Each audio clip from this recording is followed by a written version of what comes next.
आज से हम एक नया सेशन स्टार्ट कर रहे हैं। अभी हम बोर्ड के क्वेश्चन पेपर सॉल्व करेंगे, CBSE board.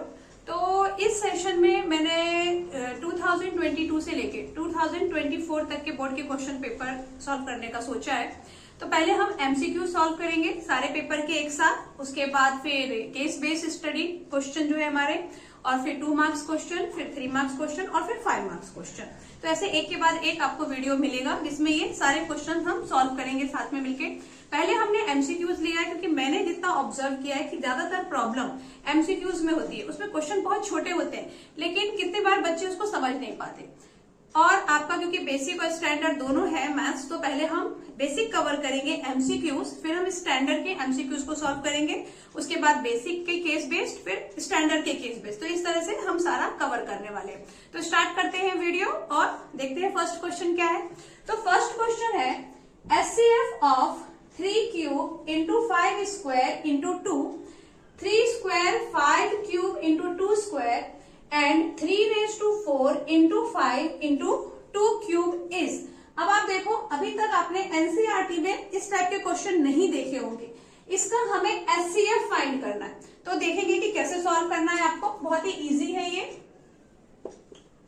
HCF of this. तो अब ये नंबर में देखो आप 3 इज 3 टाइम, तो आप ऐसा करो कि 3 को 3 टाइम लिखो, देन 5 इज 2 टाइम और फिर आप लिख दो 2।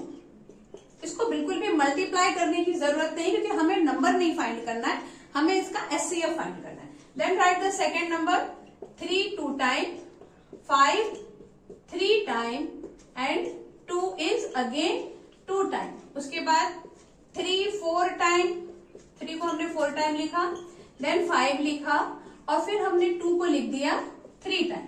अब आप इसमें देखो कि कॉमन नंबर तीनों में, क्योंकि एचसीएफ जब हम फाइंड करते हैं तो तीनों या जितने भी आपके पास नंबर होते हैं उसके कॉमन ढूंढते हैं। तो कॉमन देखो, ये 3 आया 1 टाइम, देन ये 3 एक बार और आ गया और फिर हमारे पास 3 नहीं है, नाउ वी हैव 5, फिर हमारे पास है 2, बस इतना ही है। और कोई ऐसा नंबर नहीं है जो कि तीनों में हो, जो तीनों में होगा वही आएगा। अब इसको आप मल्टीप्लाई करो, 3 3 = 9, 5 2 = 10 और 9 10 = 90। इस तरह से भी आप मल्टीप्लाई कर सकते हैं कि आपको जैसा भी कंफर्टेबल हो। So B is the correct answer. ये तो मैंने आपको बताया बेसिक तरीका, लेकिन इसका एक शॉर्टकट भी है। शॉर्टकट ये है क्योंकि आप देख रहे हो कि एचसीएफ में जो कॉमन नंबर है दैट इज द आंसर, वही हम ले रहे हैं। तो अब आप इसमें देखो, ये 3 क्यूब है, 3 स्क्वायर है और 3⁴ है। तो 3 का लीस्ट पावर क्या है? स्क्वायर, क्योंकि 2 एटलीस्ट 2 तो सबके पास है, तो आप ऐसा लिख सकते हैं 3 स्क्वायर। उसके बाद आप देखो कि 2 का जो सबके पास हो, ये 2 है, यहाँ पे 2 स्क्वायर है और वहां पे 2 क्यूब है, मतलब 2 का सिंगल पावर जो है वो सबके पास है। एक 2 तो है ही सबके पास। Then 5 square, 5 cube and again single number of 5, तो यहाँ पर आप सिंगल नंबर ऑफ 5 लेंगे, मतलब आप वो लीस्ट नंबर लेंगे जो कि सबके पास है और फिर डायरेक्ट आप मल्टीप्लाई करेंगे। देखो ये सेम ही आया, तो दोनों में से जो भी मेथड आपको समझ आ गया हो उस मेथड से आप सॉल्व करना और थोड़ा फास्ट सॉल्व करना। ओके, अब देखते हैं नेक्स्ट क्वेश्चन।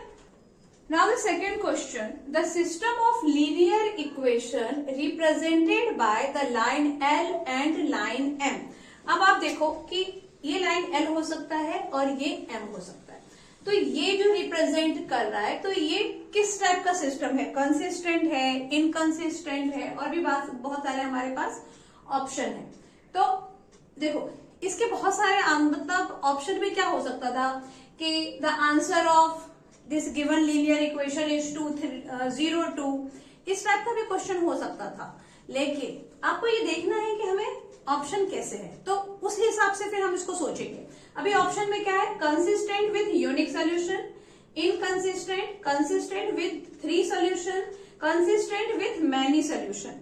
तो ये आपको पता है कि जब ये देखो, ये जो लाइन एल है और ये लाइन एम है, ये क्या कर रहा है? इंटरसेक्ट कर रहा है। इंटरसेक्ट एट 1 पॉइंट, इसका मतलब यही इसका आंसर है। 0 and 2 इज द आंसर। तो ये क्या होगा? कंसिस्टेंट तो होगा ही, क्योंकि कंसिस्टेंट कौन होता है? लाइन अगर इंटरसेक्ट करते हैं तो वो कंसिस्टेंट होते हैं। उसके बाद लाइन अगर कोइंसिडेंट होते हैं, जैसे कि ऐसा एक के ऊपर एक ही अगर दोनों लाइन है तो भी वो क्या होगा, कंसिस्टेंट होगा। इनकंसिस्टेंट कब होता है, जब दोनों लाइन आपको इस तरह से पैरेलल मिले, तो फिर हम इनकंसिस्टेंट बोलते हैं। याद आ गया आपको? ओके, तो इसका आंसर क्या होगा, कंसिस्टेंट विथ यूनिक सोल्यूशन, क्योंकि एक ही आंसर आया ना, तो यूनिक सोल्यूशन।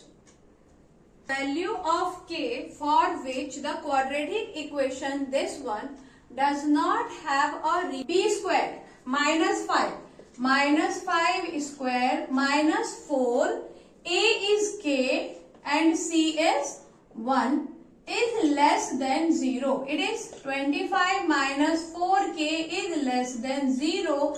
So 25, ये 4k इधर ट्रांसपोज होगा, then k is 25/4. मतलब k का वैल्यू अगर लेस देन 25/4 है तो उसके लिए आंसर क्या होगा, ये हमारा नॉट रियल होने वाला है। So this is the right answer. ये आपको याद रहेगा कि किस तरह से हमें b स्क्वायर -4ac फाइंड करना है। यही क्यों फाइंड करना है, क्योंकि यहाँ पे उन्होंने नेचर ऑफ रूट दे दिया ना, the value of k for which the quadratic equation does not have a real solution. Answer जो आए वो रियल आए। वैसे भी मैं श्योर हूं कि जैसे आप ये रियल वर्ड देखेंगे तो आपको क्लिक होगा कि यही लगाना है। अब इस क्वेश्चन में तो मुझे नहीं लग रहा है कि आपको गाइडेंस की जरूरत है, बस ये जो थोड़ा माइनस का साइन आया है इसकी वजह से इश्यू हो सकता है, या अगर आपको डिस्टेंस का फॉर्मूला याद नहीं है तो इश्यू होना ही होना है, तो इसलिए फॉर्मूले अच्छे से लर्न करो। खैर, question is the distance between the point a b and -a - b is. अब अगर डिस्टेंस पूछा है तो ऑफकोर्स हम डिस्टेंस का फॉर्मूला लगाएंगे और फिर हम इसको सॉल्व करेंगे। डिस्टेंस का फॉर्मूला क्या था, इसको आप कोई भी एक पॉइंट बोल दो। Distance of A B is root of x2 - x1 whole square plus y2 - y1 whole square. और ये भी आपको याद होगा कि हम इसको कोऑर्डिनेट ले लेंगे, ये x1 y1 हो गया और ये क्या हो गया x2 y2। Now substitute the value. देखो इसकी बिल्कुल भी अब आप सोचो मत कि कैपिटल ए और कैपिटल बी कहां से आया, वो बस मैंने ऐसे ही फॉर्मूला लिखने के लिए लिख दिया था, क्योंकि हमें यहाँ पे ये पॉइंट्स का कोई भी नाम नहीं दिया है, तो आप यहाँ पर कुछ भी लिख सकते हो, उससे कुछ भी फर्क नहीं पड़ना है। नहीं भी लिखोगे तब भी चलेगा, क्योंकि ये एमसीक्यूज है। आगे x2 is -a -x1 is a, इसका करो whole square, and y2 is b, y1 is -b। ये माइनस और ये माइनस मिलके होने वाला है प्लस, इसका आपको रखना है ध्यान। अब -a और -a कितना आएगा, -2a, minus minus plus, sign is minus, plus b 2b whole square. Okay, now -2a का जब आप होल स्क्वायर करते हैं, ये भी ध्यान दो, बहुत गड़बड़ करते हैं आप लोग। -2a तो minus minus plus, 2 2 4, a into a is a square, तो प्लस 4a स्क्वायर, और यहां पर भी 4b स्क्वायर। अब आप क्या कर सकते हो यहां से, अच्छा आप देखो कि हमारा कुछ ऑप्शन में जो गिवन है ऐसा कुछ लग रहा है, ऐसा तो कुछ भी नहीं लग रहा है।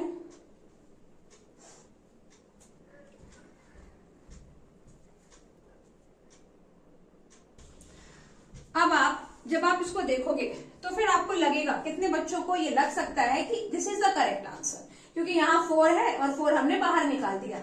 लेकिन आपको ये गलती नहीं करना है, क्योंकि ये जो 4 है ये रूट के अंदर है। जब ये बाहर आएगा तो 4 का हम रूट फाइंड करेंगे एंड दैट इज 2। तो ये किस तरह से होने वाला है, यहाँ पर ये देखो, ये 4 आ गया बाहर, रूट के बाहर आ गया, या फिर आप इसको पहले ऐसे समझो, 4 हमने कॉमन ले लिया तो a square plus b square. अब ऐसा कुछ भी आंसर में नहीं है, तो अब आप इसको और ज्यादा सिंप्लीफाई करेंगे और ये 4 को रूट से बाहर लेंगे तो वो हो जाएगा 2a square plus b square. So this is the correct answer. तो ये जो छोटी छोटी चीजें हैं जो ज्यादातर मिस्टेक होती है, जैसे मैंने कहा कि जब आप ये 4 अंदर देखेंगे तो आपको लगेगा कि हाँ this is the correct answer, और आप आगे सॉल्व नहीं करेंगे। भले सॉल्व करके देखो मत, लेकिन ये याद रखो कि 4 रूट के अंदर है तो 4 है, बाहर आएगा तो उसका हम स्क्वायर रूट लिखेंगे, that is 2। Okay, so c is the correct answer. Now see the question number 5। यहाँ पर मैंने पूरा क्वेश्चन नहीं लिखा है, लेकिन मैं आपको बता देती हूँ कि क्वेश्चन क्या है। Question is QP and RP is a tangent of this circle having center O and angle QPR is 35. This is given. We need to find the value of QOR. QOR ये आपको find करना है। तो कैसे find करेंगे, फटाफट देखो और इसको याद रखो। ये आप सबको पता है कि OQ is the radius and OR is also the radius, और रेडियस जो होता है वो टेंजेंट पे क्या होता है, परपेंडिकुलर होता है। क्लियर है? ये radius is perpendicular on tangent, ये हमने टेंजेंट थ्योरम में पढ़ा है। अब ये परपेंडिकुलर है मतलब ये 90 होने वाला है एंड दिस इज ऑल्सो 90। उसके बाद आप ये देखो कि OQPR ये क्या है, ये एक क्वाड्रिलेटरल है। क्वाड्रिलेटरल में चारों जो उसके एंगल होते हैं उसको जब आप प्लस करोगे तो 360 आना चाहिए। ये सारा कुछ आपको यहाँ पे करना नहीं है, सिर्फ समझना है। 90 और 90 ये तो 180 हो गए, 360 में से 180 हटा दो, बचा 180। अभी 180 में से ये अगर 35 है तो ये दूसरा क्या होगा, तो दूसरा होगा 180 minus 35। 10 minus 5 is 5, 7 minus 3 is 4, 145 degree. तो ऐसे आपको इसको शॉर्ट में सॉल्व करना है ताकि आपका टाइम बचे। एक बार फिर से देखो, ये दोनों 99, ये चारों को मिला के 360 होना चाहिए। 360 मतलब 180 प्लस 180, ये हमें पता है। ये दोनों मिलके 180 हो गए, इनको हटाओ साइड में। ये और ये भी क्या होंगे, 180 होंगे। 180 में से आप 35 माइनस करो तो 145 आ जाएगा। That is the answer. Next, if 3 cot A is 4 where A is greater than 0 degree and less than 90 degree, then secant of A is equal to। अच्छा, अब इसमें जो यहाँ पे ये जो डिस्क्रिप्शन दिया है, अगर आपको इसके बारे में नहीं सोचना है तो आप इसके बारे में मत सोचो, क्योंकि उसका यहाँ पे फिलहाल क्वेश्चन में कोई यूज नहीं।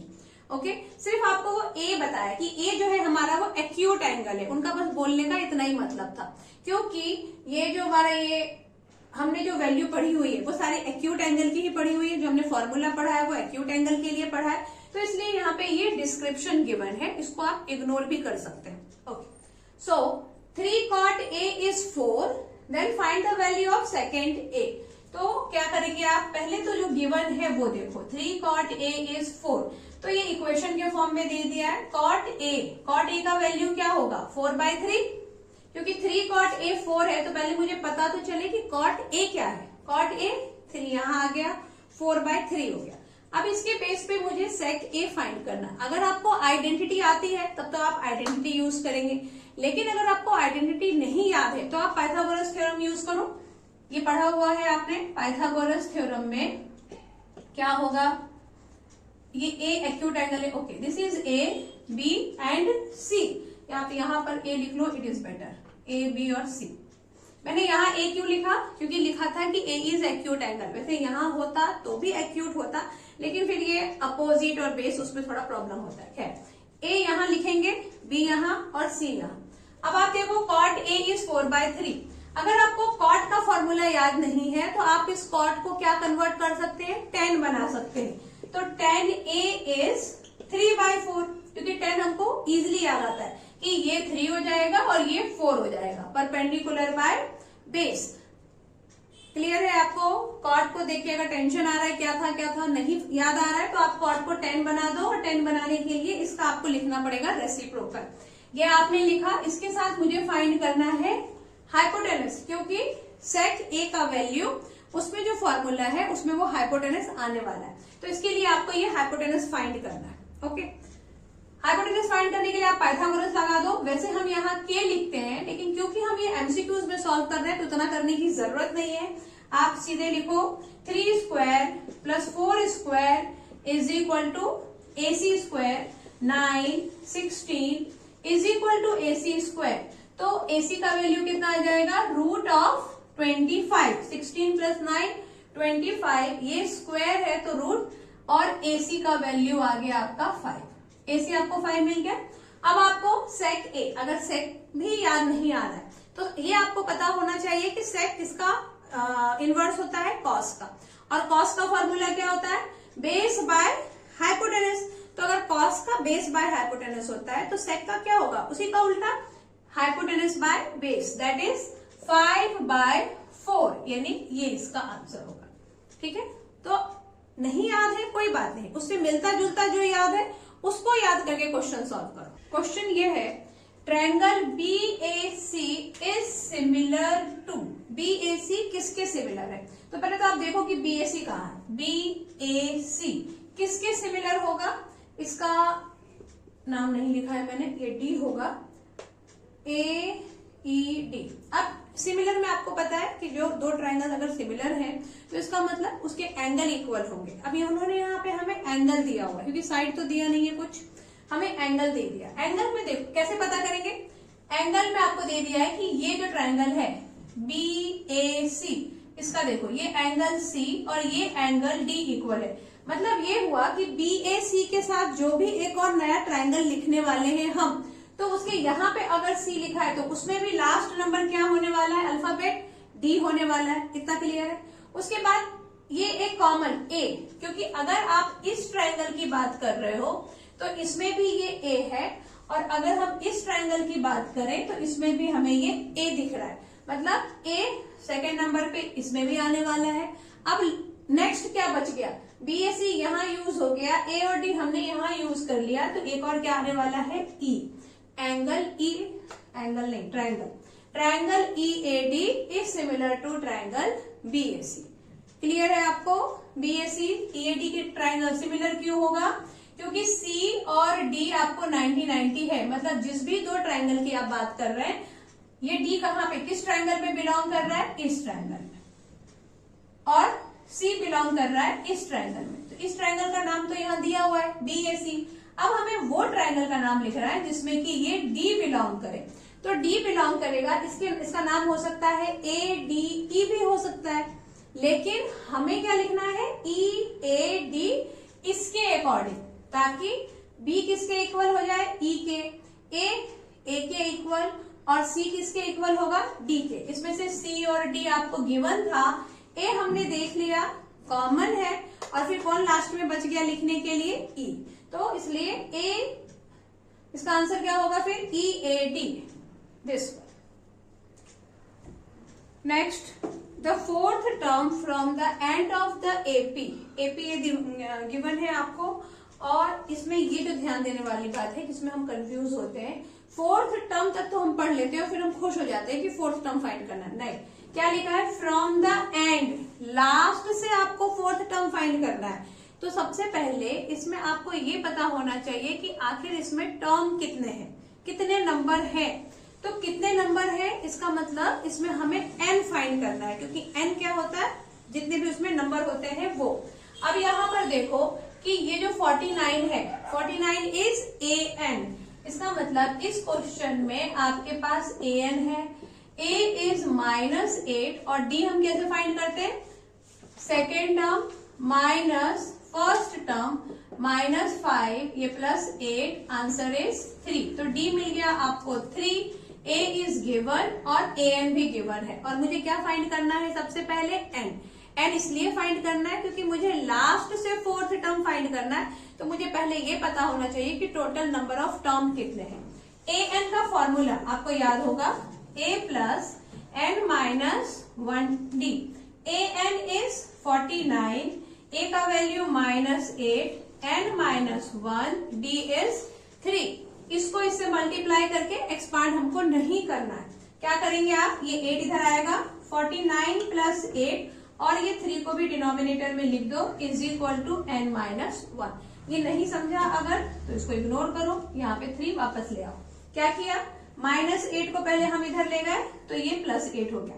49 + 8 इज 57, यहाँ सॉल्व कर रही हूँ, 57 इज इक्वल टू n - 1, 3। अब ये 3 इधर आएगा, ये समझ में आ रहा है, क्योंकि n - 1 इसको अकेला रहने दो, 3 इधर ले आओ, और फिर आया n - 1, इसको कैंसिल करो, 3 × 1 = 3, 3 × 9 = 27, 19 -1 इधर आके +1, it is 20 is equal to n।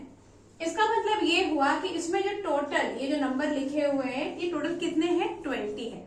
Last से फोर्थ टर्म तो 20, अभी लास्ट से फोर्थ टर्म में फिर 20 - 4 करके 16 हमें नहीं करना है, क्योंकि 16 क्या हो जाएगा, फिर 4 खत्म होने के बाद फिफ्थ टर्म हो जाएगा, और हमें फोर्थ टर्म फाइंड करना है। तो देखो 20, फिर 19, 18 एंड देन 17। तो 17 इज द फोर्थ टर्म। इसका मतलब मुझे यहाँ पे A17 फाइंड करना है। तो अभी A17 कैसे फाइंड होगा वो यहां देख लो। A17 is equal to formula A plus 16D, सबको याद है।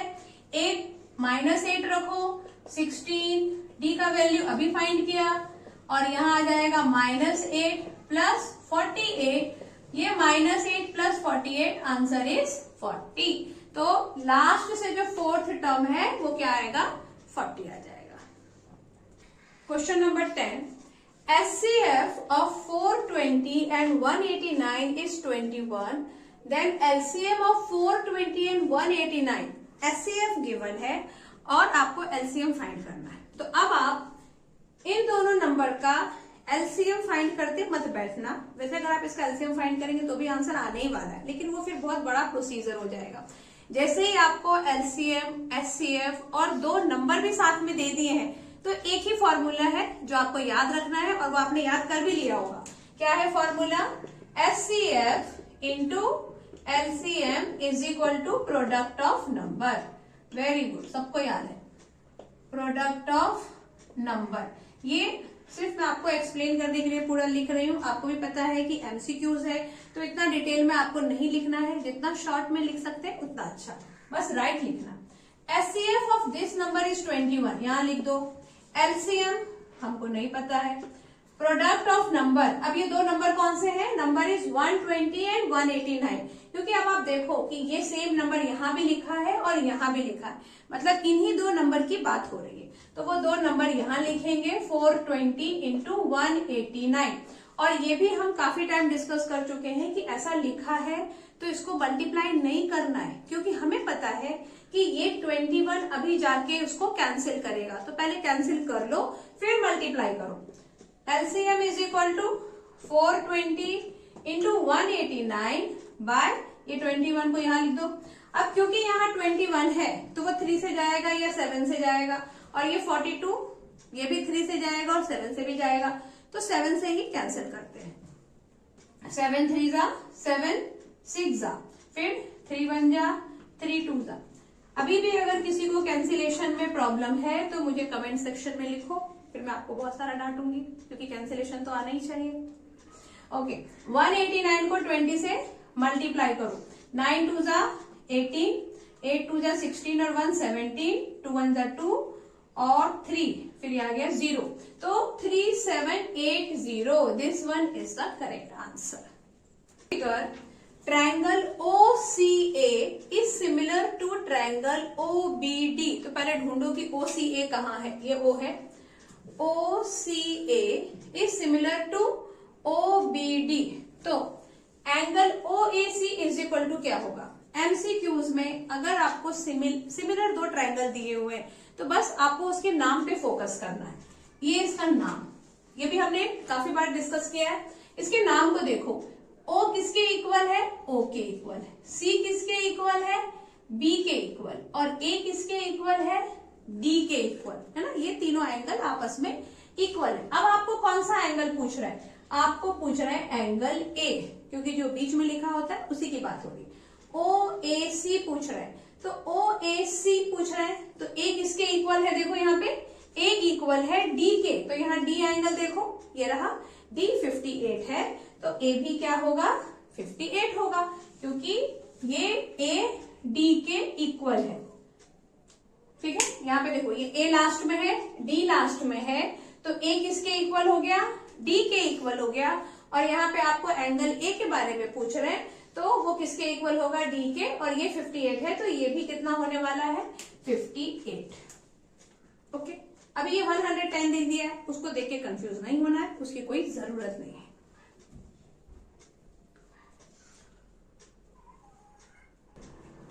नेक्स्ट क्वेश्चन नंबर 12, ये आपको एक ट्रायंगल गिवन है और इस ट्रायंगल में आपको दे दिया है पेरीमीटर। तो ये भी हम कितनी बार डिस्कस कर चुके हैं कि क्वेश्चन में, मैथ्स में जो चीज आपको गिवन है और अगर उसका फॉर्मूला होता है तो फिर वो क्वेश्चन स्टार्ट ही वहीं से होगा। यानी अगर यहाँ पे पेरीमीटर दिया है और पेरीमीटर का फॉर्मूला होता है, मतलब मुझे पेरीमीटर का फॉर्मूला ही लगाना है इस क्वेश्चन में, स्टार्ट तो वहीं से करना है।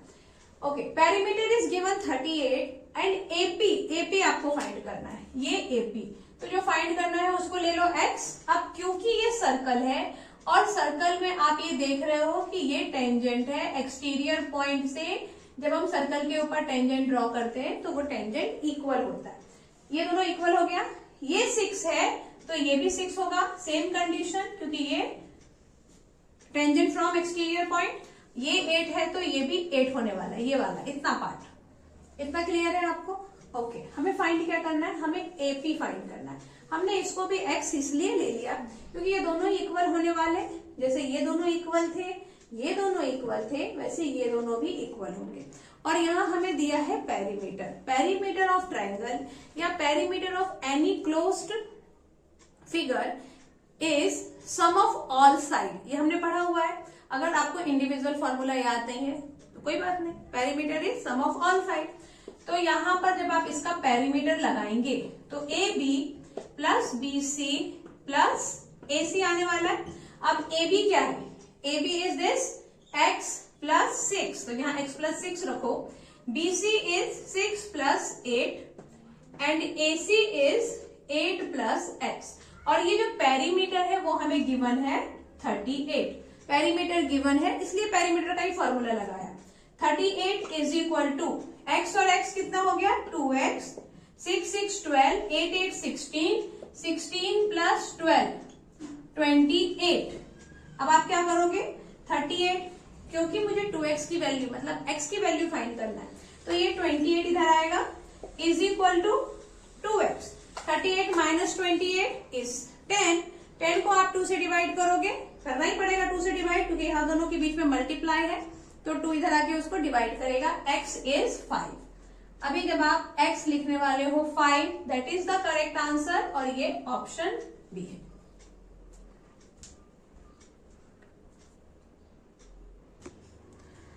Now next 1 minus 10 square 30 by 1 plus 10 square 30 is equal to, इतने सारे ऑप्शन है तो इसको देख के बिल्कुल परेशान नहीं होना है, बहुत ही इजी क्वेश्चन है। आप फिलहाल कि ये ऑप्शन कैसे आएगा उसके बारे में मत सोचो, आप क्या सोचो कि इसको हम सॉल्व कैसे कर सकते हैं। हमने क्या सीखा हुआ है, हमने ये सीखा है कि 10 30 लिखा है इसका मतलब आपको वहां पे 10 30 का वैल्यू रखना है, स्क्वायर लिखा है इसका मतलब उसको स्क्वायर कर देना है। तो जो हमने सीखा है पहले हम वो सॉल्व करेंगे। 1 माइनस 10 30 का वैल्यू होता है 1/√3, वो आपने लिखा और उसका कर दिया स्क्वायर, क्योंकि स्क्वायर यहाँ पे लिखा है। डिनोमिनेटर में भी सेम 1/√3 का कर दो स्क्वायर। अब जब ये ऐसा क्वेश्चन हो जाएगा तो नेक्स्ट आप क्या कर सकते हो, 1/√3 का अगर स्क्वायर है तो स्क्वायर ही करोगे ना। और ये आपको पता है कि जब आप √3 को √3 से मल्टीप्लाई करेंगे तो आंसर आएगा 3। 1 को 1 से मल्टीप्लाई करेंगे तो 1 ही आने वाला है। इसको सॉल्व किया 1 माइनस 1/3, इसको सॉल्व किया तो 1 प्लस 1/3। नेक्स्ट अब इसको सॉल्व करना है, 3 को 1 से मल्टीप्लाई करना पड़ेगा तो 3 1 जा 3 माइनस 1/3 और डिनोमिनेटर में भी 3 1 जा 3 प्लस 1/3, ये दोनों में बाई 3 है, उसको कर दो cancel. 3 minus 1 is 2 and 3 plus 1 is 4, तो ये आ गया आपका 2/4। आगे अब इसमें और हम क्या कर सकते हैं, क्योंकि ये 2/4 है तो कैंसिलेशन हो जाएगा, कर दो। 2 1 जा 2, 2 2 जा 4। अब देखो ये आ गया 1/2, ये 1/2 इनमें से किसकी वैल्यू होती है, दैट इज द आंसर। तो 1/2 cos 60 का वैल्यू होता है, क्योंकि sin 60 का वैल्यू √3/2 होता है, ये तो 1 लिखा है इसका सवाल ही नहीं है। और tan 60 का वैल्यू होता है √3 का स्क्वायर करोगे तो 3 आ जाएगा। तो 1/2 किसका वैल्यू होता है, cos 60 का, पढ़ा हुआ है table. This is the answer. समझ आ गया कितना आसान है।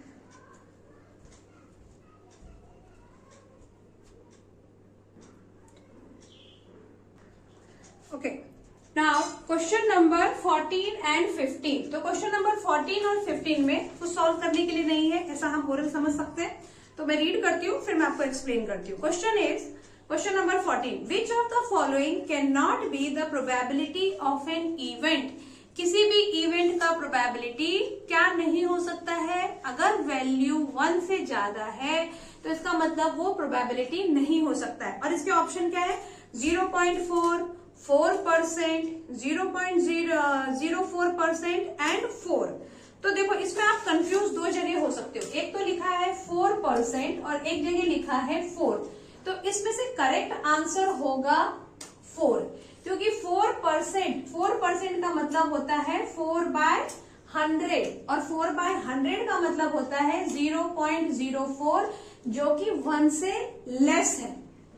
ठीक है, तो इसलिए 4 इज मोर देन 1, तो इसके लिए 4 आंसर होगा, 4% आंसर नहीं होगा। ठीक है, प्रोबेबिलिटी क्या नहीं हो सकता है, किसी भी इवेंट का प्रोबेबिलिटी 4 नहीं हो सकता है। इवेंट का प्रोबेबिलिटी हमेशा 1 से कम होगा या 1 तक मैक्सिमम पॉसिबल है, 1 से ज्यादा नहीं हो सकता है, 0 से कम नहीं हो सकता है, प्रोबेबिलिटी नेगेटिव नहीं हो सकता है एंड मोर देन 1 भी नहीं हो सकता है। Clear? Okay, next, the total surface area of solid hemisphere of radius r is. तो total surface area of hemisphere, ये आप सबने लर्न कर रखा होगा, क्या होता है फॉर्मूला टोटल सरफेस एरिया का, बस वही फॉर्मूला लर्न करना, और वहां पे हेमिस्फीयर का 3πr², ऑप्शन होगा आपके सामने, आप उसको मार्क कर देंगे। नाउ द नेक्स्ट क्वेश्चन में है, the following distribution shows the marks of 80 student. यहां पर देखो, ये 80 स्टूडेंट का आपको मार्क्स शो किया है, और यहाँ पे आपको फाइंड क्या करना है, मीडियन क्लास फाइंड करना है। 80 स्टूडेंट का मार्क्स शो किया है, ये क्वेश्चन में लिखा है, मैंने यहाँ नहीं लिखा, मैंने सिर्फ ये टेबल बनाया। अब आप देखो कि ये जो दिया है नंबर ऑफ स्टूडेंट, ये हमें फ्रीक्वेंसी नहीं है। ये भी चीजें हम काफी टाइम डिस्कस कर चुके हैं कि अगर ये मैंने यहाँ पे B20, B30 लिखा है, इसका मतलब बिलो, तो below 10, below 20, below 30, below 40, below 50 और बिलो 60, अगर ऐसा बिलो के फॉर्म में क्वेश्चन है, इसका मतलब ये आपको CF है, ये फ्रीक्वेंसी नहीं है। फिलहाल इस क्वेश्चन में आपको फ्रीक्वेंसी फाइंड करना भी नहीं है, क्योंकि आपको फाइंड करना है मीडियन क्लास। और मीडियन क्लास हम कैसे फाइंड करते हैं, जो हमारा CF होता है, ये लास्ट वाला 80 जो फ्रीक्वेंसी होती है, उस 80 को हम क्या करते हैं, 2 से डिवाइड करते हैं, answer is 40।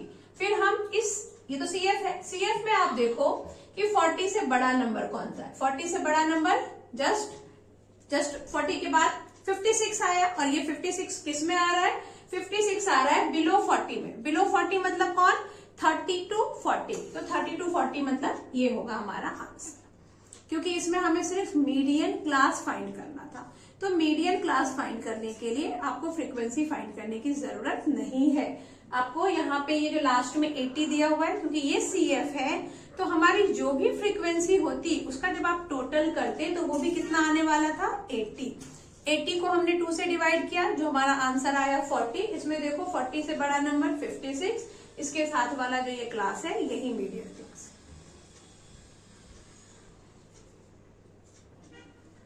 Next, the roots of quadratic equation. अभी रूट पूछ रहे हैं, अच्छा रूट पूछ रहे हैं तो आपको इसका रूट नहीं फाइंड करना है। कैसे पता चला कि रूट नहीं फाइंड करना है, क्योंकि जो ऑप्शन है, देखो ऑप्शन में क्या बोल रहे हैं, not real, real and equal. तो इससे पहले भी हमने डिस्कस किया था कि आप ये देखो कि ऑप्शन क्या है, उसके अकॉर्डिंग हम सॉल्व करेंगे, क्योंकि यहाँ हमें आंसर में रूट नहीं दिया हुआ है, इसका मतलब हमें रूट तो फाइंड ही नहीं करना है। रियल, नॉट रियल इस फॉर्म में दिया है, इसका मतलब ये हुआ कि मुझे नेचर ऑफ रूट फाइंड करना है, रूट फाइंड करने की जरूरत नहीं है। और नेचर ऑफ रूट हम कैसे फाइंड करते हैं, b is equal to b² minus 4ac। इससे मालूम पड़ेगा d की जो वैल्यू आएगी उसके अकॉर्डिंग हम बता पाएंगे। तो क्लियर है, आपको लिखा है the roots of quadratic equation, लेकिन हमें रूट फाइंड नहीं करना है, क्योंकि option is not real, real and equal. वो ऑप्शन पढ़ के आपको क्लियर हो गया कि नेचर ऑफ रूट फाइंड करना, और नेचर ऑफ रूट फाइंड करने के लिए ये फॉर्मूला है b। अब यहाँ पर देखो b कौन है, ये है -4√3 का whole square, -4a is 3 and c is 4। इसको सॉल्व करो, 4√3 इंटू 4√3, क्योंकि स्क्वायर है तो 2 टाइम मल्टीप्लाई करेंगे, 4 4 जा 16, √3 इज 3, 16 को 3 से मल्टीप्लाई करो 48। ठीक है, तो यहां लिख दो 48 माइनस 4 4 जा 16, 16 3 जा 48, और फिर आप देखोगे कि आंसर आ गया 0। अब क्योंकि d आपका 0 आया है तो क्या है इसका answer, roots are real and equal, क्योंकि जब d 0 आता है तो रूट्स रियल और इक्वल होते हैं।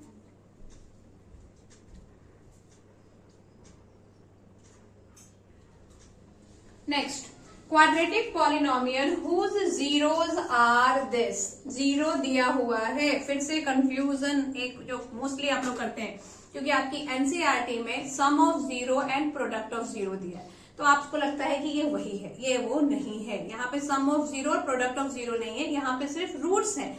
रूट्स है मतलब ये अल्फा और बीटा की वैल्यू है, ये अल्फा प्लस बीटा और अल्फा इंटू बीटा की वैल्यू नहीं है। Okay, so quadratic polynomial whose zeros are this and this, तो वो क्वाड्रेटिक पॉलिनोमियल कौन सा होगा? तो हमने कैसा सीखा है, let alpha is 2/5 and beta is -1/5, इतना ठीक है। अब अल्फा प्लस बीटा क्या होता है, -b/a, तो ये 2/5 और -1/5 इज इक्वल टू भी क्या होगा, -b/a। 2 में से 1 माइनस कर दो तो 1/5। ये डायरेक्ट इसलिए माइनस हो गया क्योंकि दोनों का डिनोमिनेटर सेम था, तो उसको इक्वल करने की हमको जरूरत नहीं पड़ी। दैट इज -b/a, यानी 1/5 आ गया -b/a। इसको फिलहाल रखो साइड में। अब आगे alpha into beta is c/a। अभी अल्फा क्या है, 2/5, beta is -1/5 is equal to c/a, तो -2/25 c/a। अब इसमें आगे आप क्या करेंगे, इन दोनों को करेंगे कंपेयर। तो आपने देखा कि यहाँ a 5 है और यहाँ a क्या है, यहाँ a 25 है, तो इस 5 को हमें क्या बना देना है, 25, वो हम मल्टीप्लाई करेंगे इसमें 5, तो बन जाएगा।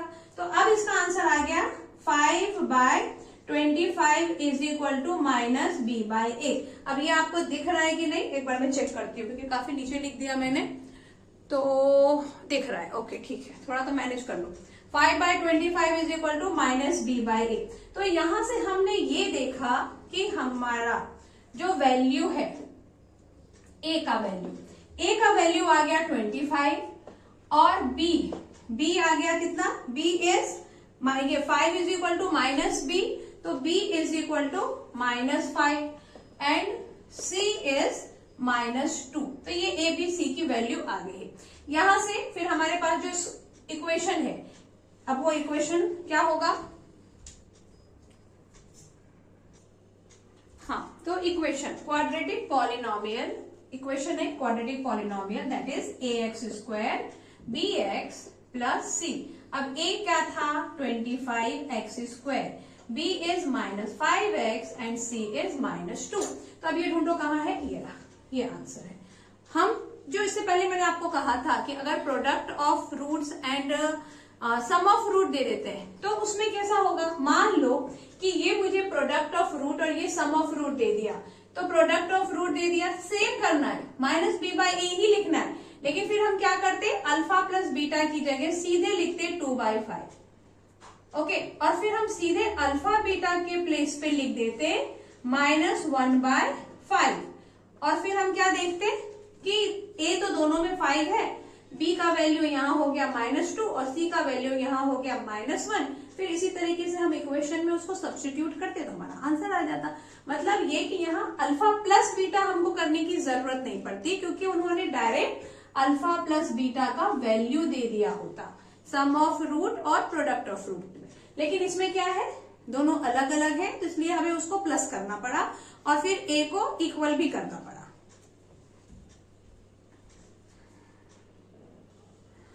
अब क्वेश्चन नंबर 19 और 20, क्योंकि ये असर्शन और रीजन जो बेस्ड हमारे क्वेश्चन होते हैं उसके ऊपर है।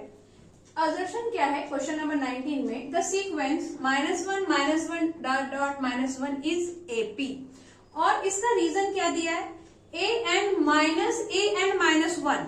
अच्छा, यहाँ पे ये देखो कि an -1। अब यहाँ पे n ले लो आप, एक नेचुरल नंबर, तो यहाँ रखा मैंने 2 और यहाँ n की जगह रखा 2, तो 2 - 1 इज 1, मतलब a2 - a1। अगर आपने n के प्लेस पे रखा 3, तो यहाँ 3 - 1 इज 2, तो a3 - a2 is constant, that is वो कॉमन फ्रैक्शन जो आता है d जो आता है आपका, तो मान लो A3 माइनस A2, इसी तरह से हम डी फाइंड करते हैं ना, कॉमन डिफरेंस। तो इनका ये बोलना है कि ये AP इसलिए है क्योंकि जब आप इसमें से इसको माइनस करेंगे तो जो आंसर आएगा सेम आंसर किसी और जो दो होंगे कॉन्सिक्यूटिव नंबर उनको माइनस करके भी आएगा। तो ये ट्रू है। इसका क्या है, assertion is true, reason is true and reason is the explanation of A। Clear? तो वो इसका ऑप्शन होगा। अब पढ़ो नेक्स्ट, इसमें क्या बोल रहे हैं, 2 plus root 3 into root 3 is an irrational number. तो पहले इसको चेक करते हैं। इसको जब आप सिंप्लीफाई करोगे तो ये क्या आ जाएगा, 2 रूट 3 इंटू रूट 3 इज 3। तो ये एक इरेशनल नंबर है क्योंकि इसमें ये रूट 3 दिख रहा है, तो वो इरेशनल होने ही वाला है। रीजन क्या बोल रहा है ये कि product of two irrational number is always irrational. ऐसा बिल्कुल नहीं है, क्योंकि एक इरेशनल नंबर अगर मैं ले लेती हूँ रूट 3 और दूसरा इरेशनल नंबर भी अगर मैं रूट 3 ले लूं तो इनका जो प्रोडक्ट है वो एक रैशनल नंबर है। ठीक है, तो इसलिए A is right and R is false. A is true, R is false. तो इस तरह से हमने टोटल 20 क्वेश्चन सॉल्व कर लिए। अभी नेक्स्ट 20 का सेट हम स्टार्ट करेंगे।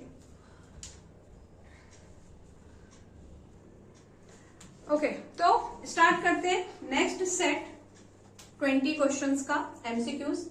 पहला question, the exponent of 3 in the prime factorization of 243 is. अभी आपको जरूर याद होगा क्योंकि आपने 8 में पढ़ रखा है कि एक्सपोनेंट क्या होता है। एक्सपोनेंट मतलब 3 के ऊपर जो ये पावर हम लगाएंगे ना, उसको हम बोल रहे हैं यहाँ पे एक्सपोनेंट। ओके, तो आपको क्या फाइंड करना है कि, और ये लिखा है प्राइम फैक्टराइजेशन ऑफ दिस, मतलब 243 को आप पहले फैक्टराइज करो और वो फैक्टराइज करने के बाद आप देखो कि 3 का एक्सपोनेंट क्या आता है। तो अब आप 243 को यहां साइड में कर लो फैक्टराइज। 4 3 7 8 9, क्योंकि डिजिट को ऐड करने से 9 आ रहा है और 9 3 के टेबल में आता है, मतलब ये 3 से डिवाइड होगा। तो 3 से हमने डिवाइड किया, 3 8 जा, 3 1 जा। अब ये 3 से वापस 3 2 जा 6, 7 जा 29, फिर 3 9 जा और फिर 3 3 जा और फिर वापस 3 1 जा, यानी 1 2 3 4 5। 3 के ऊपर कितने का पावर आ गया, 5 का पावर आ गया। It means this is the answer. ये जो हमारा आंसर आया है वो 3:5 आया ना, 3 आया 5 बार, तो ये 5 आंसर आएगा। क्लियर है ये question? Very good. Next, the zeros of polynomial. अच्छा, अभी हमने इससे पहले के सेट में ये डिस्कस किया था कि जीरो ऑफ द पॉलिनोमियल बोल रहे हैं, लेकिन इसका मतलब ये नहीं कि जीरो फाइंड करना है, क्योंकि जो उनके ऑप्शन थे उसमें उन्होंने रियल, नॉट रियल, इस तरह के ऑप्शन दिए थे। तो इसका मतलब मुझे वहां पर नेचर ऑफ जीरो फाइंड करना था। लेकिन यहां जब आप ऑप्शन में देखोगे तो यहाँ पे आपको जीरो दिखेंगे। इसका मतलब कि यहाँ पे जीरो ही फाइंड करना है। जीरो मतलब एक्स की वैल्यू आपको फाइंड करनी है। क्लियर है? ऑप्शन देख के समझेगा ना कि क्या करना है। तो चलो फाइंड करते हैं। अब ये x² + 5x + 6 है, इसको फैक्टराइज करो। फैक्टराइज करना आप सबने सीखा है। लास्ट का जो नंबर होता है 6, इसको यहाँ के नंबर से करते हैं मल्टीप्लाई। यहाँ 1 लिखा है, 6 1 जा 6। अब आप 6 को फैक्टराइज करो, तो 6 को आप फैक्टराइज करेंगे तो क्या आया, 3 और 2। बहुत हम लकी हैं कि सिर्फ 2 ही नंबर आए। और ये 2 नंबर देखो, यही दोनों नंबर लेने हैं। जब 2 ही नंबर आता है तो फिर तो टेंशन ही नहीं है, वही लेना है। 3 और 2 को जब आप प्लस करोगे तो आपको 5 मिल जाएगा, सिंपल। तो अब आप लिखोगे x² और 5x को कैसे ब्रेक करेंगे हम, 2x + 3x। फिर उसके बाद x ले लो कॉमन इन दोनों में से, तो x + 2 और यहां से 3 कॉमन ले लो तो x + 2। यहां से 3 इसलिए कॉमन लिया क्योंकि 3 और 6 दोनों को 3 डिवाइड कर सकता है। अब x + 2 x + 2 यहाँ कॉमन ले लो तो यहाँ आ जाएगा answer x + 3। The zeros of polynomial. फिर आप क्या करेंगे, बाकी का यहाँ सॉल्व करूंगी नहीं तो आपको दिखेगा नहीं। x + 2 = 0, मतलब x is -2 और यहाँ पे x + 3 = 0, it means x is -3। तो -3 and -2, this one is the answer। Clear हो गया? ये 0 पूछा है, 0 फाइंड किया। Of root is not real. Then find the value of K, ऐसे ही हो सकता है, nature of roots are equal, then find the value of K. तो इस के की वैल्यू फाइंड करने के अलग अलग टाइप के क्वेश्चन पॉसिबल है, सबको एक जैसा नहीं करना है, जो आपको इन्फॉर्मेशन गिवन है उसके अकॉर्डिंग करो। अब यहाँ पर आप देखो कि आपको प्रोडक्ट दे दिया है, प्रोडक्ट ऑफ द 0 इज 2/5। अभी 0 क्या होते हैं, 0 x होता है, क्योंकि 2x की वैल्यू आती है क्वाड्रेटिक इक्वेशन में, तो इसलिए हम उसको अल्फा बीटा बोलते हैं। प्रोडक्ट ऑफ 0 दे दिया है मतलब आपको अल्फा इंटू बीटा दे दिया है, ठीक है, और जो दिया है उसी का फॉर्मूला लगेगा। तो आपको दे दिया अल्फा बीटा इज c/a, ये फॉर्मूला है। अल्फा बीटा की वैल्यू आपको 2/5 गिवन है। c अब आप इक्वेशन से फाइंड कर लो। इक्वेशन में आप देखो c के प्लेस पे लिखा है k और यहां लिखा है 5। या तो आप, अगर आपको ये बात पता है कि बेस, ये देखो इसका इक्वल के आइदर साइड में ये है और दोनों का बेस सेम है, तो आप इसको ऐसे कैंसिल कर सकते हो। अगर आपको ये नहीं समझ आ रहा है तो भी प्रॉब्लम नहीं है। k इज इक्वल टू क्या होगा, क्रॉस मल्टीप्लाई कर दो, 5 2 10, 10/5 k इज 2। ये आपको जैसे समझ आता है इसको सॉल्व करना, आप उसको सॉल्व करो, k का वैल्यू 2 ही आएगा अगर आपने राइट किया है तो समझ आ गया आपको कि यहाँ पे प्रोडक्ट ऑफ 0 दिया था, इसलिए हमने सिर्फ अल्फा बीटा लगाया, अल्फा प्लस बीटा यहां नहीं लगाना है, ठीक।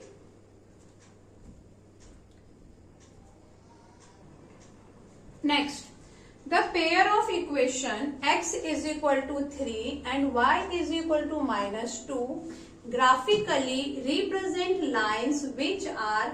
अभी देखो, सबसे पहली बात तो ये कि ये जो इक्वेशन दिया हुआ है, इस इक्वेशन के हिसाब से मुझे पहले तो ग्राफ बनाना है।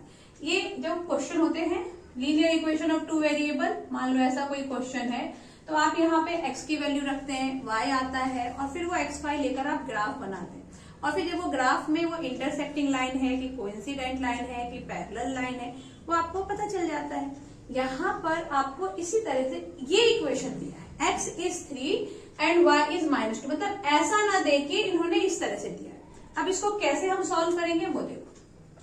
तो जब x इज इक्वल टू 3 है, इसका मतलब ये हुआ कि ये ग्राफ है और इस ग्राफ पे x का value, for example it is 3, ये x इस पे 3 हो गया और y का वैल्यू -2 है, तो आप यहाँ पे इसको -2 रिप्रेजेंट कर दो। x इज इक्वल टू 3 का जो लाइन बनेगा तो वो कैसा बनेगा, 3 कांस्टेंट होने वाला है और x चेंज होगा, इस तरीके से वो लाइन बनेगी।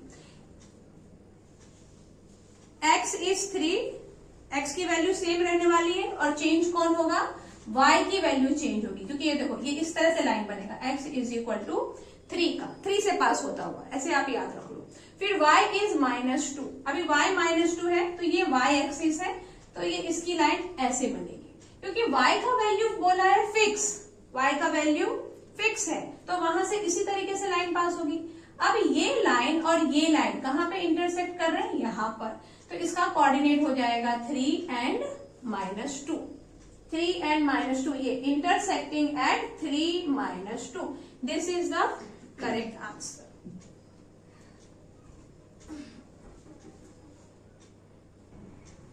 Next, the x coordinate of the point which lies on the line represented by this equation and whose y coordinate is 5। आपको क्वेश्चन समझ आ रहा है? देखो, क्वेश्चन कुछ ऐसा है कि एक लाइन है, ठीक है, इस लाइन के ऊपर एक कोई, अब इस लाइन का आपको इक्वेशन दे दिया है, इस लाइन का इक्वेशन है 3x - y - 1 is equal to 0। Line का इक्वेशन है मतलब कि जब ये लाइन हमने बनाया तो वो कौन सी इक्वेशन से बना है, इस इक्वेशन से। जब आपके पास इक्वेशन होता है, अभी हमने डिस्कस किया था कि इक्वेशन होगा, वहां पे हम x की वैल्यू रखेंगे, y की वैल्यू आएगी, तो फिर हम इस तरह से एक लाइन ड्रॉ करते हैं, यही होता है। तो इस इक्वेशन से ये लाइन बन गई, इतना क्लियर है? ओके। अब आपको बोल रहे हैं कि यहाँ पे एक कोई पॉइंट है, मान लो वो पॉइंट यहाँ है P, इस पॉइंट का y कोऑर्डिनेट आपको दे दिया है, y कोऑर्डिनेट यहाँ पे दे दिया है 5, और आपको फाइंड करना है इसका x कोऑर्डिनेट। क्लियर है? ओके। तो बहुत आसान है, इसको बिल्कुल मत समझना कि सेक्शन फॉर्मूला लगेगा या कुछ लगने वाला है। ये इसलिए आसान है क्योंकि इस लाइन के ऊपर ये पॉइंट है,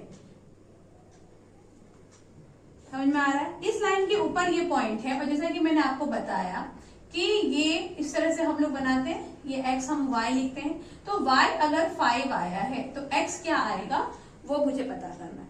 तो इसका मतलब ये हुआ, आप क्या करोगे, ज्यादा डिटेल में मत जाओ, आप क्या करोगे, इस लाइन में y के प्लेस पे रख दोगे 5, यानी 3x minus 5 minus 1 is equal to 0। Clear है ये बात? इसी लाइन में y की जगह 5 रखना है। क्यों ऐसा? क्योंकि इस लाइन के ऊपर ये जितने भी पॉइंट आए हैं, ये जितने भी पॉइंट आए हैं, उन्हीं सारे पॉइंट को जोड़ के हमने ये लाइन बनाया। और ये सारे पॉइंट आए कैसे? जब हमने इसके अंदर x की वैल्यू रखी तो y आया, तभी तो ये पॉइंट मिले। तो अगर मुझे y 5 दिया है तो वो 5 भी कहाँ रखने से आया होगा? यहाँ रखने से। तो जब मैं यहाँ y 5 रखूंगी तो मुझे x मिलेगा। क्लियर है? क्योंकि इसी ये लाइन का इक्वेशन दिया, उसी लाइन के ऊपर वो पॉइंट है, इसलिए ऐसा करना है। अगर ये पॉइंट कहीं और होता तो फिर आप ऐसा नहीं करते। ठीक है, क्या किया हमने, y के प्लेस पे ये 5 रख दिया, तो 3x minus 6 is 0, 3x is equal to 6, तो x is equal to 6/3 that is 2।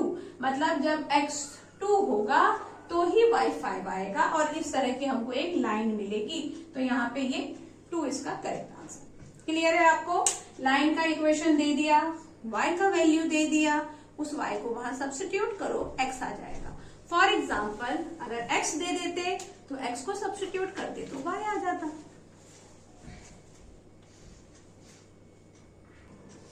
Next, which one does not have real roots?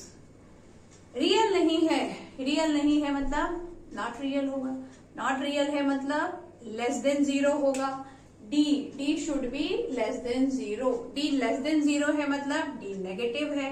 d का फॉर्मूला तब से हमने कितने सारे क्वेश्चन किए, b² minus 4ac, it should be less than 0, यानी ये चीज जो है वो अगर नेगेटिव आ रहा है तो वो इक्वेशन का रियल रूट नहीं होगा। अच्छा, इसको पता करने का सबसे सिंपल वे ये है कि आप ये देखो, ये जो c है ना, c अगर माइनस में है तो वो रियल रूट आने के चांस कम हो जाते हैं।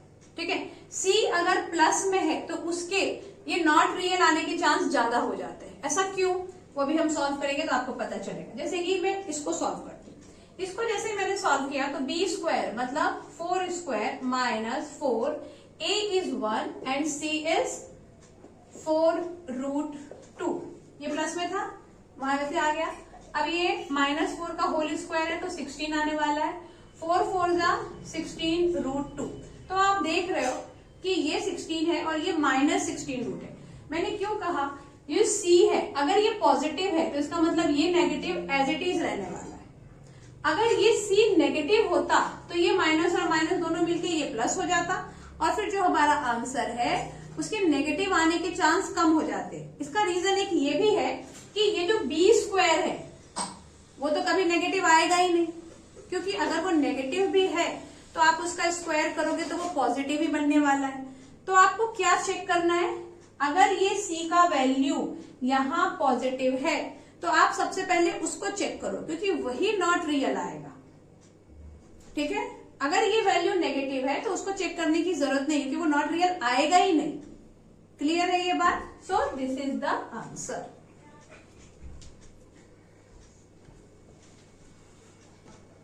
Next, the 8th term of an AP whose first 2 terms are this and this respectively। देखो, जब ये टर्म वाले क्वेश्चन आते हैं तो ये भी अलग अलग टाइप के होते हैं। कितने में आपको फर्स्ट टर्म दे देंगे और कॉमन डिफरेंस दे देंगे, और तब आपको बोलेंगे कि now you find the 8th term.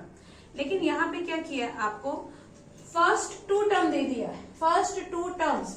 तो कॉमन डिफरेंस हम कैसे फाइंड करते हैं, क्योंकि अगर मुझे एक टर्म फाइंड करना है तो मेरे पास a होना चाहिए और d होना चाहिए। ठीक है, यहाँ पे फर्स्ट 2 टर्म है, यानी -5 हो गया, इसको आप ऐसे लिखोगे, फर्स्ट 2 टर्म -5 एंड 2। तो अब यहाँ पे इस AP में a क्या होगा, a इज -5 और d क्या होगा डी समझ में आया? इसको इसमें से माइनस करेंगे, 2 minus minus 5 that is 2 plus 5 और ये आ गया आपका 7, तो डी आ गया 7। ठीक है, 2 माइनस ऑफ माइनस 5 तो डी 7 आ गया। अब यहां पे मुझे 8 टर्म फाइंड करना है, यानी मुझे A8 फाइंड करना है। A8 is equal to formula A plus 7D। तो A क्या था? A था -5 और 7, D क्या है? D भी 7 है, तो -5 7 7 जा 49, तो यहाँ आंसर आ जाएगा 44 ये रहा। तो आप क्वेश्चन देखो कि क्वेश्चन में किस टाइप से दिया हुआ है, क्योंकि अगर मुझे 8 टर्म या 9 टर्म कोई भी टर्म फाइंड करना है तो उन्होंने आपको तरीका जरूर दिया होगा जिससे कि आप A और D फाइंड कर सकें।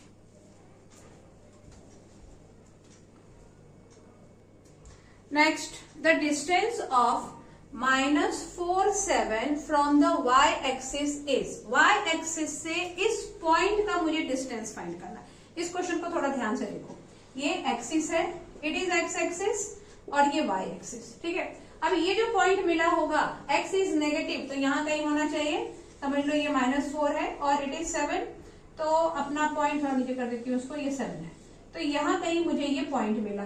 क्लियर है? इस पॉइंट का कोऑर्डिनेट है -4 और 7।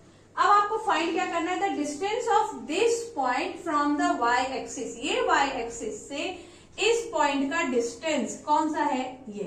यहाँ पे डिस्टेंस फॉर्मूला नहीं लगाना है और डिस्टेंस फाइंड भी नहीं करना है।